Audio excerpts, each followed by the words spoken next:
I hope you guys are ready for me to talk about the most frustrating episode of The Traitors I have ever watched in my entire life.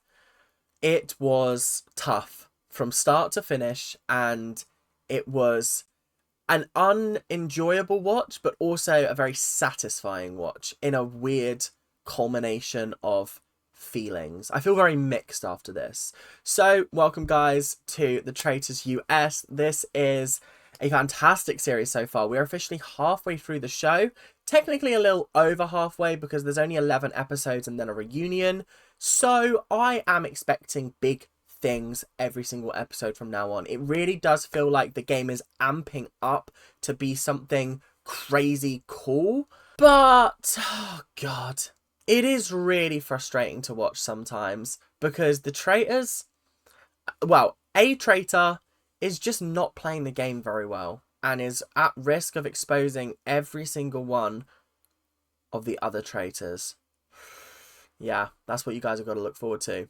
Before we get into all of that chaos, we've got to talk about breakfast. Because, of course, trying to kill Bergie was never going to work. He had the shield, so he was going to survive the night regardless. This was a wasted murder, and it was a waste of time.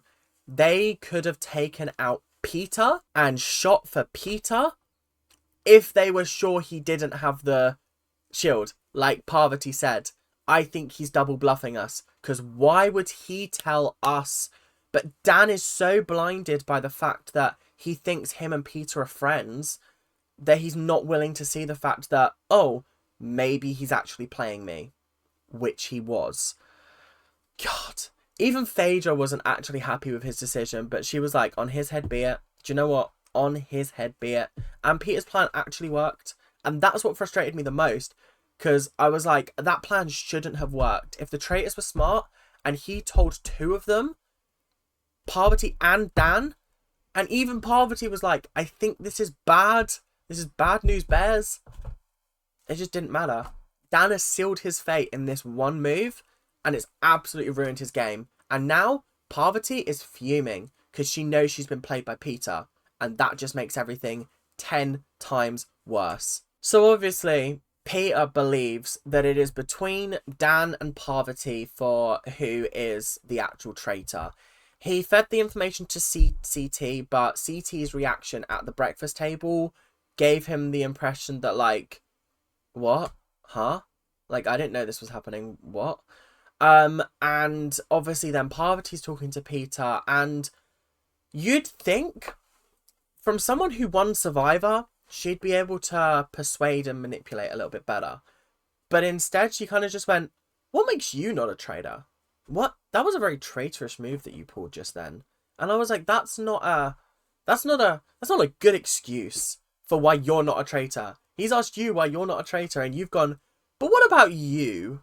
How about you? You've done like a classic politician thing of like answering questions with questions. That's not how this works. Just tell him why you're not a traitor. It should be quite simple, right? So then Dan goes to talk to Peter and has a very, very similar conversation in which Dan does absolutely nothing to dissuade Peter from wanting to vote him. And Peter's like, yeah, I've made up my mind.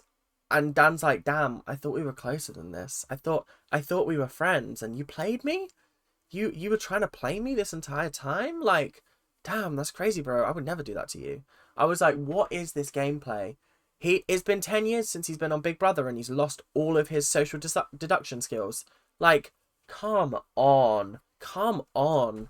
You're better than this, surely. So we head into the first challenge of the episode, and also the last challenge. I don't know why I said first, but it was the catapult challenge, the catapult building challenge. I think that's what was in episode 3 last series. I remember a couple of episodes ago, I was like, I can't remember what was in episode 3, but I'm pretty sure it was the catapult challenge, which means that episode 4 was the one where they had to go across the water pontoons to get the money. I don't know. I can't remember exactly. It's been a long time. But anyway, Kate was not happy about going up that hill or going down that hill anymore. She was like, this is what killed me last series. I'm fuming that I'm having to do it again. I feel like Alan is punishing me. He is punishing me. And it also just made me chuckle. Kate's commentary in every single episode last season killed me off. She made me chuckle without a doubt every single episode, and it made my day. So I'm so happy to have her back. But we had a lot of people basically fighting for shield boxes. And that's what made this challenge a lot more interesting to watch than the UK version. The UK version, I think only 2 people ended up picking up shield boxes. In this one, 6 people did. And they were prioritizing shield boxes over building the actual cannon. Not cannon, catapult. So I think that was a very interesting thing that added just a little bit of tension to the game. I still think that doing the challenges in order to win shields is a better idea than just, oh, you can choose to get shields if you want. I think it would make everything so much more competitive if the challenges were for the shields rather than for money. I think the money should just be there, but I've said that so many times before. So the people who ended up with the shield boxes by the end of the challenge were Trishelle, Sheree, Sandra, Parvati, and somebody else. Somebody else had one. I know Peter put one on, and then Kate was obviously with the shield box, and she was like, do I put it on? Do I not? Nah, I don't really need a shield. And then obviously Peter ran and bags himself a shield ammo. And then obviously they built the cannon. They got the 20 grand, literally by the skin of their teeth. I'm still not convinced that the timers are genuine. I can't believe that every single challenge it comes down to the wire like this. Like, surely not. Surely this is just for editing purposes. But it is still very, very entertaining, and it does set the adrenaline in. I think that the challenges were more exciting on UK Season 2 and on this season as well. I like the fact that they mix it up so it's not in the same order. And it also means that, like with this challenge, this was much earlier on in the series, and they almost swapped the two. They swapped this one and the graveyard one around. So the graveyard one happened much earlier, and this one happened now, and it meant that the shield was a lot more fought over, which I found really interesting. So the person who actually ended up with the shield was Sheree. They had to launch their cannonballs. Like I said, in the UK version, only 2 people actually launched their cannonball, and I think it was Molly that won it. Molly or the Bristolian. I can't remember her name. That is concerning. It'll come to me in a minute. But either way, Sheree won the shield. Peter was gutted. He was pissed off and annoyed. But it is what it is. There's not really much you can do about it. So, going into the round table, there's a lot of suspicions going on. Kate and Sheree think that it's Parvati. You've got Parvati trying desperately to defend herself, but it's just coming across as a bit pointless. Everything that she's saying is kind of falling on deaf ears because everyone is they've made up their minds about her, and it is frustrating because it's like, what can she do about that? There's literally nothing she can do about it. And Dan is also under the impression that, like, fuck, I've got to pull something out of my bag. I've got to pull something out of my pocket and whack it around their faces and just pray to God that they listen and hear. So he's going round to everyone being like, guys, I'm going to launch an attack tonight. Please keep an open mind and listen to what I've got to say. And then if you still think it's me, go for it. But just listen to what I have to say. And I'm sitting there thinking, who is he going to attack? Because if it's a faithful, that could go down really badly. And if it's another traitor, he might have just blown up the entire game. And I'm not ready for that. That's crazy. I don't think we've seen something on this level. I will say this round table was jaw-dropping. Absolutely jaw-dropping. And I'm excited to get into it. Let's start talking about it. So, Dan started with his suspicions. He was like, guys, I have thought about this since the very beginning. There's been one person that I have had my eyes on, And I was like, this is so dramatic, first of all. I don't know whether these pauses are being edited in so we can see reactions, or whether he genuinely is just pausing and taking his time with this. Because I would have told him a million times, fucking hurry up, please. So then he goes, right, I've got one question for you all. Raise your hand if your name has been written on a board. And obviously people start putting their hands up, and he goes, perfect. I'm going to point people out. Sandra, Sheree, Bergie, Phaedra, Parvati. Those 5 people have never had their names written on a board. Sandra? Oh no, then he was like, let's talk about voting patterns. Sandra has voted for everybody that the group has voted for, but she's given reasons as to XYZ. Sheree had a out there vote for John, but she explained that away. Bergie followed the group, explained those. That leaves us with Phaedra and Parvati, and I was sitting there sweating. I was like, no, he's not just about to reveal the fact that those 2 are also traitors. I was actually in pure and utter shock, because this is quite literally the only move he can make, is to throw another traitor under the bus and make himself out to be the traitor hunter. That's the only thing he can do at this point. It's obviously going to backfire, because he chose the wrong person to target. Because then he goes, well, let's talk about Parvati. All of her reasonings have been excused. Why did you vote for Kevin? And she was like, because I thought he was acting weird, and like I backed that up. And he was like, yeah, fair. Cool. But Phaedra, there's one vote that just doesn't make sense. And I was sitting back and I was thinking, oh my God, he said this after Ekin-Su died, that he was going to use her vote against Ekin-Su against Phaedra in the future. And I was like, now is the time. Now is the time he's going to use it. He was like, you voted for Ekin-Su, and then she died the next day. Is that not a little bit suspicious? And I was sitting there going, actually, no. It's not suspicious in the slightest. And then he was like, what was your reason for voting Ekin-Su?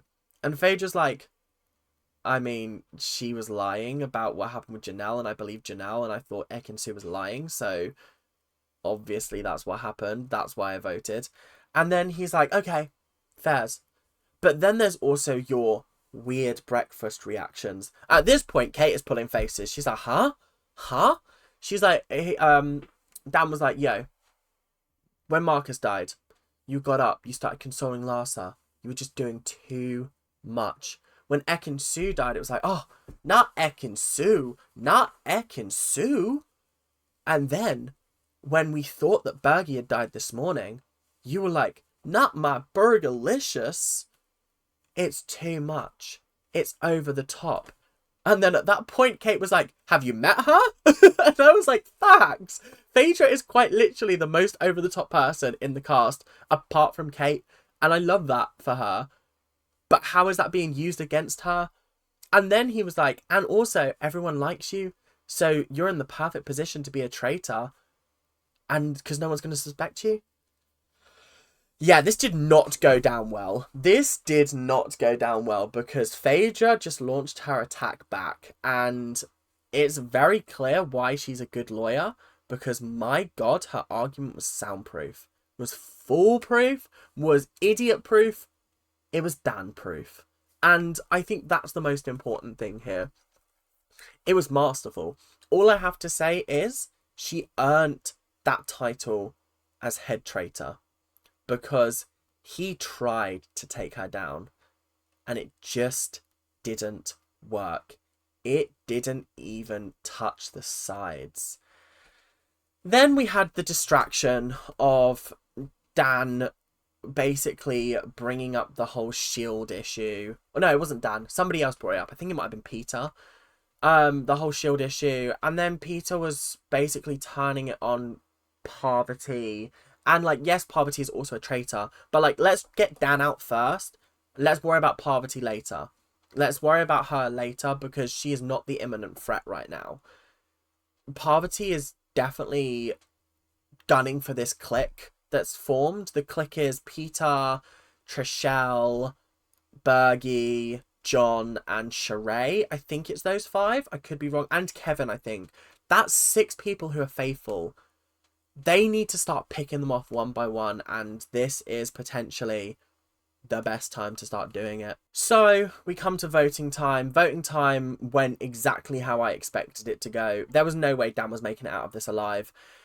Phaedra voted for Dan, Sandra voted for Dan, Peter voted for Parvati, John voted for Dan, Parvati voted for Dan, Kevin voted for Dan, Trishelle voted for Dan, Dan voted for Phaedra, CT voted for Dan, Sheree voted for Dan, Bergie voted for Dan, Kate voted for Dan, and MJ voted for Dan as well. Dan just played this game so unbelievably poorly. And it was frustrating to watch. It was frustrating because I expected him to be better. I wanted him to be better because he apparently is this mastermind on Big Brother that made it to the final two seasons. That's crazy to me, the fact that he was able to do that. But what's even crazier is that he couldn't apply those skills to this game. It's a shame. This move, trying to kill off Bergie rather than literally any other person apart from Trishelle, was the worst possible decision you could have made. And it's cost you. It's a shame. But it is what it is. So that does bring us to Recruit or Murder. Deciding who to murder is interesting because I would personally have murdered Trishelle. Trishelle, I mean, this is literally just from having watched the show, and Phaedra and Parvati don't have this knowledge. But Trishelle said in one of her talking heads, her like little confessional moment, that she actually is now very suspicious of Phaedra because she believes that Dan was trying to throw another traitor under the bus in order to save his own skin.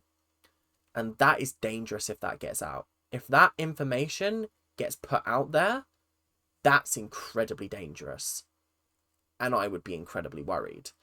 So, I found it interesting that they decided to recruit. And I was like, okay, who are you going to recruit? Because it would make sense to go with somebody that would say yes. And then Parvati was like, I think we should recruit Peter. And I was like, oh, why would you recruit Peter? Why? I know you want to turn your enemy into your ally, but also that enemy could just turn around and stab you in the back. Why? Why would you do that? Parvati, you're better than this?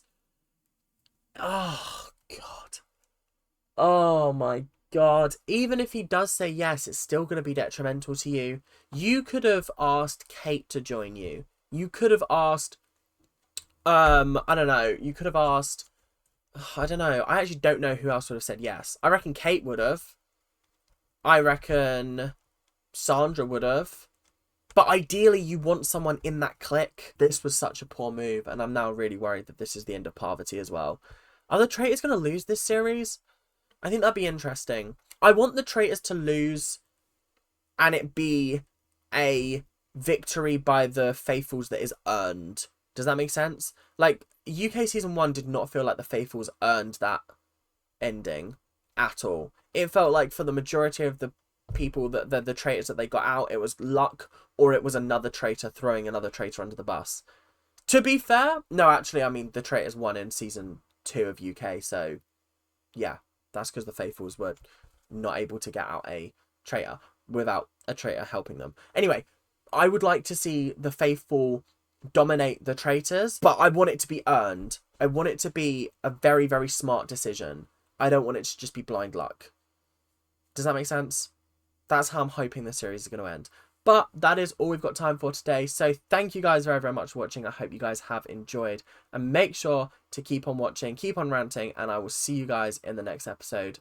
And make sure to leave your comments in the description, not in the description, in the comment section, and let me know what you're thinking about this series so far. We are just over halfway through the gameplay section of this series, and we've also got the reunion as well. So make sure you stick around. But until then, keep on ranting. Bye now.